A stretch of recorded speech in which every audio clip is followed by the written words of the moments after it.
आपने जब शास्त्री जी की बात करी, एक और बहुत इंपॉर्टेंट कोइंसिडेंस है जो जनता को जानना जरूरी है, और उससे जानने से पूरी तस्वीर भी साफ हो जाती है। शास्त्री जी के बाद किसकी मौत हुई थी 15 दिन के बाद? अचानक मेरे ध्यान में नहीं आ रहा। होमी जहांगीर भाभा। ओहो, यस यस, इट और वाज अ कोइंसिडेंस। ठीक है, क्या करते थे वो, आप बताइए मेरे को, क्या थे वो? भारत के आज जो कुछ भी रक्षा है और जो कुछ भी भारत का परमाणु कार्यक्रम है, वो उनकी वजह से। ठीक।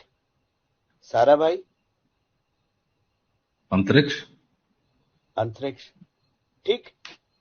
अब मैंने आपको बोला कलाम से नफरत करती थी सोनिया जी। जब क्रायोजेनिक इंजन बन रहा था, प्रोटोटाइप तैयार हो गया था और सक्सेस हो गई थी, उसको बनाना था, तो किसको जेल करा गया? नामबियार साहब। नंबी नारायण सर को, इसरो के साइंटिस्ट को। नंबी नारायण को जेल किसने भेजा? श्री कुमार आईपीएस। श्री कुमार आईपीएस नंबी नारायण को जेल भेजने के बाद कहां प्रमोट हुए? Police chief Gujarat. Police chief Gujarat बनने के बाद उन्होंने क्या करा? हाथ धो के नरेंद्र मोदी और अमित शाह के पीछे लग गए। आपने क्या करा था? आपने वहां भाभा और साराभाई को खत्म किया, इंडिया का डिफेंस और अंतरिक्ष। यहां आपने क्रायोजेनिक इंजन के बनाने वाले को रिजेक्ट किया, और भारत को क्रायोजेनिक इंजन की सप्लाई देने के लिए रशिया तैयार हो गया था, लेकिन आपने उन्हें हटा के वो ऑफर लिया ही नहीं, और आप डिपेंडेंट रहे किस पे? विदेशी ताकतों पे क्रायोजेनिक इंजन के लिए। आ रही है बात समझ में? भाई साहब, बहुत गहरी बात बोल रहा हूं मैं, बिल्कुल समझ बिल्कुल। में आ रही बात? तो अब आप आते हैं इंदिरा गांधी की कैबिनेट की जब बात होती है, तो इंदिरा गांधी की कैबिनेट कौन कंट्रोल कर रहा था? जो भी मंत्री थे, इंदिरा गांधी, क्योंकि इंदिरा गांधी के बारे में बोला जाता है गूंगी गुड़िया, लेकिन उनकी छवि बनाई गई आयरन लेडी की। सैम मानेकशॉ अगर मजबूत नहीं होते तो इंदिरा गांधी तो बांग्लादेश लड़ाई लड़ने की हैसियत ही नहीं थी उनकी।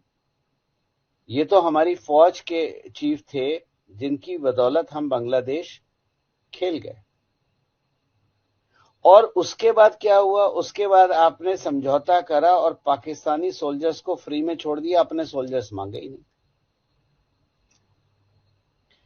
तो 1968 फरवरी के बाद 26 मई 2014 तक भारत को कौन चला रहा था? दुनिया में, मैंने आपको जैसा कहा, मैं कई बार समझाता हूं, जो एक अचूक हथियार है, और ये आज का नहीं है, सदियों से, हजारों सालों से है, वो एक महिला होती है, जिसको आज आप हनी ट्रैप के नाम से भी जानते हैं। जितने भी रक्षा के केसेस हैं, चाहे इसरो साइंटिस्ट हो, चाहे फौज के हो, चाहे नेवी के हो, अफसर जो पकड़े जाते हैं, सब हनी ट्रैप में होते हैं ना। सबके पीछे एक महिला का ही हाथ होता है ना। तो भाई साहब, मेरे को ये बात बता दीजिए, फरवरी 1968 से 26 मई 2014 तक भारत को चला कौन रहा था? भारत को चला रहा था सीआईए, और सीआईए का जो घोड़ा है उसका नाम है आईएसआई। हम्म। आपने जहां सत्ता बदली, आपने जहां पीएमओ को फूल प्रूफ करा, जहां से अब कोई जानकारी लीक नहीं होती, ऐसा करते ही पाकिस्तान के हाथ में कटोरा आ गया, और आईएसआई की कोई मान्यता नहीं रही, और पाक फौज आप आपस में लड़ रही है। आपने कंट्रोल हटाया था केवल। अच्छा, आप इसको 68 से ही लेके चलेंगे या इसको शास्त्री जी के ठीक बाद से लेके चलेंगे? नहीं, मैं इसको शास्त्री जी के पास से लेके चलूंगा, क्योंकि वो एजेंसीज की लड़ाई थी। केजीबी कंट्रोल करे या सीआईए भारत को कंट्रोल करे, क्योंकि भारत में असीम संपदा थी। भारत जितना गरीब रहेगा इन्हीं का फायदा है। भारत गरीब रहेगा, भिखमंगा रहेगा तो फायदा सीआईए और अमेरिका का है। मजबूत और उत्कृष्ट भारत किसी को नहीं भाता, क्योंकि उनकी दुकानें बंद हो जाएंगी, व्यापार बंद हो जाएगा। तो शास्त्री जी, और उसके बाद वो लड़ाई थी शास्त्री जी के हत्या पे, कि मैं हत्या शब्द इस्तेमाल कर रहा हूं, मौत नहीं कर रहा।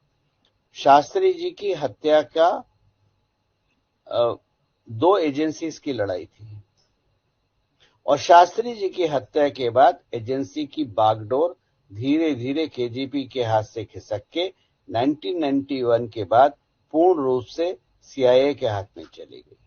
और 1991 में जब केजीबी टूटी, तो केजीबी के जो आपके वो थे, सोवियत संघ तो कम्युनिस्ट था ना, तो जी, सोवियत संघ कम्युनिस्ट था। लोग नहीं जानते, 3 कम्युनिस्ट देश थे इस एरिया के, सोवियत संघ, चाइना और आज का Islamic nation called Afghanistan. Afghanistan communist nation था। सोवियत संघ की लड़ाई अफगानिस्तान में क्या थी कि अफगानिस्तान सीआईए के हाथ में ना चला जाए, और उसको करने के लिए आपने पाकिस्तान को तैयार करा। सीआईए ने हथियार बनाया पाकिस्तान को। पाकिस्तान का तो अपना कोई वजूद आज भी नहीं है, क्योंकि उनकी कोई फिलॉसफी आज भी नहीं है।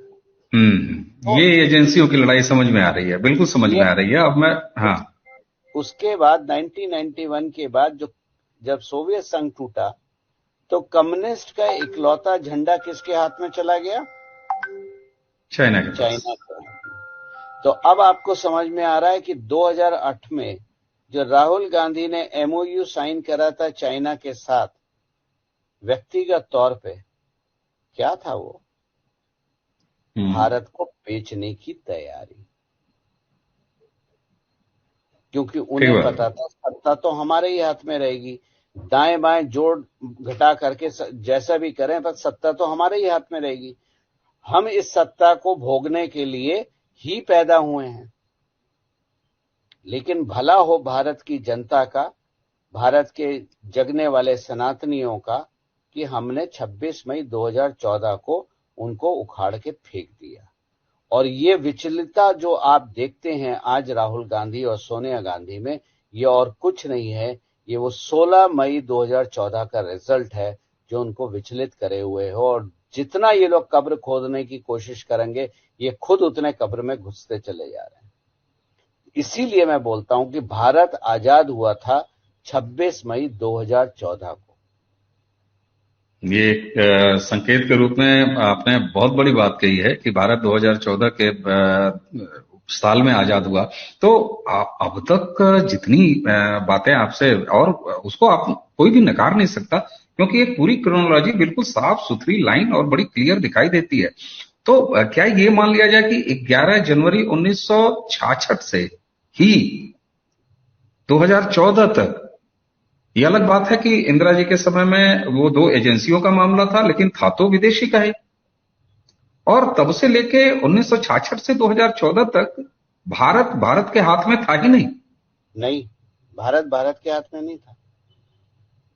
आप कोई पॉलिसी उठा के देख लीजिए गवर्नमेंट की, अगर आप डीप स्टडी करेंगे तो पॉलिसी का फायदा भारत में रक्षा, क्या वैज्ञानिकों की कमी है?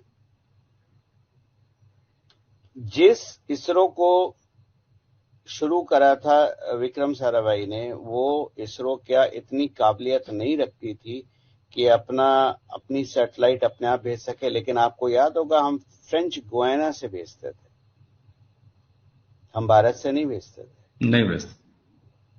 क्या कारण है कि डिफेंस मिनिस्ट्री का, चाहे हवाई जहाज हो, शिप हो, चाहे आपका बंदूकें हो, गोलियां हो, एक छोटा सा नट बोल्ट भी विदेश से आता था। तो समझ में आ रहा है ये पूरी, मुझे लग रहा है कि आज दर्शक भी जब ये पूरी आज क्रोनोलॉजी जोड़ेंगे तो ये बिल्कुल क्या साफ हो जा कारण रहा है। क्या कारण है कि सीड भी बाहर से आते थे, किसान की अगर हम बात करें। क्या कारण है कि फर्टिलाइजर भी हमें इंपोर्ट करना पड़ता था। हमने तो केवल नीम कोटिंग करा, फर्टिलाइजर बंद हो गया, चोरी बंद हो गई। तो भारत को बाजार के रूप में ही देखा जाता था। और यही कारण है कि संसद में खड़े होके राहुल गांधी ने बोला था मेक इन इंडिया फ्लॉप है, मेक इन इंडिया संभव नहीं है, मेक इन इंडिया हो ही नहीं सकता। आगे आपको बात समझ में, ये 2008 का एमओयू है। ये खानदान बिल्कुल। में तो भारत को बेचने की प्रवृत्ति रही है, और ये प्रवृत्ति खानदान में आज से नहीं रही है, ये नेहरू जी के टाइम से रही है। शास्त्री जी के समय उसको थोड़ा सा ब्रेक मिला था और उस ब्रेक के लगते ही शास्त्री जी को भी निपटा दिया गया। शास्त्री जी की अगर टेन्योर को मैं देखूं, अगर मुझसे कोई डिफाइन करे, तो वो टर्निंग मोमेंट था जो आपने भारत में 26 मई 2014 को महसूस किया। ये बिल्कुल।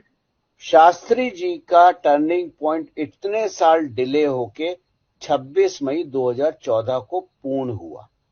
बहुत बड़ी बात, अगर बहुत बड़ी बात। शास्त्री अगर शास्त्री जी की डेथ नहीं होती तो आज का भारत कुछ और होता। और अगर कॉन्स्टिट्यूएंट असेंबली का रिजल्ट माना जाता तो 15 अगस्त 1947 को सरदार पटेल प्रधानमंत्री होते। और अगर असली में गांधी जी ने टांग ना अड़ाई होती तो भारत 1943 में आजाद होता और श्री सुभाष चंद्र बोस भारत के प्रथम प्रधानमंत्री होते। गौरव जी, ये सारी चीजें जिस तरीके से क्रमवार और एकदम बिल्कुल जिसको कहते हैं ना कि एक लाइन, एक सिरे से बिल्कुल जोड़ देना, एक जंजीर तैयार कर देना, मुझे लगता है कि इस पूरी बातचीत को सुनने के बाद हम कोई निष्कर्ष रखें इसकी कोई आवश्यकता ही नहीं है। दर्शक खुद उन सारी चीजों को जब एक कड़ी को दूसरे कड़ी से जोड़ेंगे तो 1947 से शुरू हुई कहानी, जो कि 2 साल के लगभग शास्त्री जी में ब्रेक पाती है, उसके बाद सीधे 2014 में आके खत्म होती है। गौरव जी, ये एक ऐसा एंगल था, मुझे लगता है कि दर्शकों को बहुत सारी चीजें इस चर्चा को सुनने के बाद गुनने और बुनने के लिए एक जमीन तैयार करेगी और उनकी खुद की अपनी एक बिल्कुल खुद का सोचा, खुद की एक समझ कायम होगी। हमने और आपने इस चर्चा में केवल उनके बिंदु दे दिए हैं, जैसे कहते हैं ना, डॉट्स आपने खींच दिए हैं। अगर उस डॉट्स को, सारे डॉट्स को कवर किया जाएगा तो दर्शक बहुत आराम से आपकी कही गई बात को वास्तविक रूप से न सिर्फ समझ पाएंगे बल्कि उसका मिलान भी भारत की टेम्पलेट से कर पाएंगे। और तब पता लगेगा कि 2014 में अगर भारत में राष्ट्रीय स्तर पर सत्ता परिवर्तन नहीं होता तो आज भारत कहां होता। जी, आप कुछ कंक्लूड करेंगे? जी। मैंने केवल डॉट आपको दिए हैं और एक पिक्चर बना के दिखाई है, जो एक डेटा साइंटिस्ट का काम होता है, एक एज ए स्टोरी टेलर। आप खुद अपना गूगल खोलिए, रिसर्च कीजिए, जो डेट्स हैं वो रिसर्च कीजिए। अगर आपको डेट्स चाहिए तो मैं आपको डेट्स भी बता सकता हूं। आप उन डेट का क्रोनोलॉजी अगर आप समझ ले तो जैसे 11 जनवरी 1966 शास्त्री जी, 26 फरवरी 1968 सोनिया गांधी का विवाह, 31 अक्टूबर 1984, 21 मई 1991, 11 जून 2000, 30 सितंबर 2001, 27 फरवरी 2002, 2 सितंबर 2009, ये सारी डेथ डेट्स हैं। और अब बिल्कुल। आप ये डेट लेके अगर आप इनको रिसर्च करेंगे तो आप पिक्चर साफ अपनी बना सकते हैं। मैं किसी का ना भक्त हूं ना चमचा हूं, मैं डेटा पे बात करता हूं। और डेटा मेरे को ये पिक्चर दिखा रहा है कि भारत 26 मई 2014 को सही रूप में आजाद हुआ था। और उसके पिछले 9 साल में आपने वो परिवर्तन देखा है कि एक आजाद भारत क्या कर सकता है। और आज हम चंद्रयान लेके चांद पे भी पहुंच चुके हैं। बिल्कुल। और जिन डॉट्स की हम बात कर रहे थे, आपने तो सारे क्रमवार से डेट्स भी गिना दिए और मुझे उम्मीद है कि दर्शक इस बातचीत से एक अपने स्तर की समझ निश्चित रूप से बना पाएंगे। तो दर्शकों, गौरव जी को आज इस नए तरीके के एंगल से आपको हमको रूबरू कराने और एक पूरा परिदृश्य, जैसे लगता है ना कि कुछ सूत्र आपको दे दिया और गणित का पूरा सवाल हल हो गया, तो मुझे लगता है कि आज की ये चर्चा गणित के उसी फार्मूले के तहत है जिससे बहुत सारे सवाल बिल्कुल साफ साफ और 100% ईमानदारी से हल हो जाएंगे। गौरव जी, आपने हमें समय दिया और इतना गंभीर बात को इतने सहज तरीके से आपने सामने रखा, आपका बहुत बहुत धन्यवाद। तो दर्शकों, इसी के साथ आपसे विदा लेने से पहले गौरव जी को एक बार और धन्यवाद देता हूं।